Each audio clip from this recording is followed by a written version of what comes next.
I'm Miss Kantner, and this is my wall of superheroes. And we display their work every week and what they've been working on. Come on in. As they come in, they have to use their hand sanitizer. We have our job board. Each student picks their own job to do for the month, an entire month. They each have their social distance tables. Each student is assigned a color. And they have their own supplies at their desk. We use a daily schedule here, and as we complete each thing, we take it down.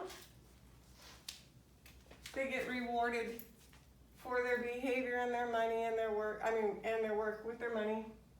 So we put it up here. Each day we count it, and they get rewarded with free time on the computers. They each have their own laptop, and it's labeled with their color, so they never have to touch other laptops.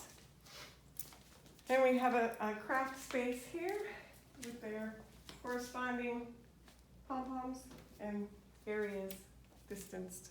Thanks for joining us.